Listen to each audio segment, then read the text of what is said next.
দেশের এক এক অঞ্চলে এক এক রকম আবহাওয়া দেখা যাচ্ছে। কোথাও অসহ গরম, তো কোথাও স্বস্তির বৃষ্টি।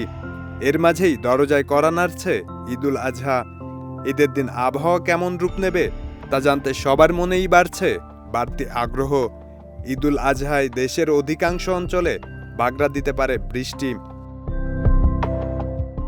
আবহাওয়া অধিদপ্তরের পূর্বাভাস অনুযায়ী ঈদের দিন রাজধানীসহ প্রায় সব বিভাগেই অস্থায়ী দমকা হাওয়া ও বজ্রসহ হালকা থেকে মাঝারি বৃষ্টির প্রবল সম্ভাবনা রয়েছে। পশ্চিমবঙ্গ থেকে উত্তর বঙ্গোপসাগর পর্যন্ত বিস্তৃত লঘুচাপের বর্ধিতাংশের কারণে এই বৃষ্টিপাত হবে।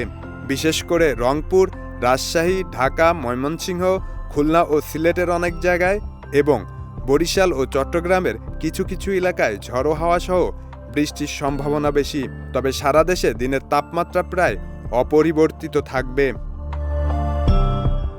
আবহাওয়া অধিদপ্তর পূর্বাভাস তৈরিতে গাণিতিক মডেল ফলো করে থাকে।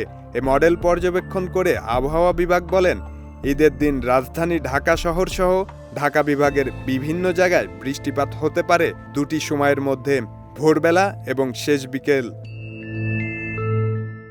এছাড়া ঈদের দিন সকালে রংপুর, রাজশাহী, ময়মনসিংহ, সিলেট, খুলনা, বরিশাল ও চট্টগ্রাম বিভাগের প্রায় 25 থেকে 50% এলাকায় অস্থায়ীভাবে দমকা অথবা ঝড়ো হাওয়া এবং বিদ্যুৎ চমকানো সহ হালকা থেকে মাঝারি ধরনের বৃষ্টি বা বজ্রসহ বৃষ্টি হতে পারে।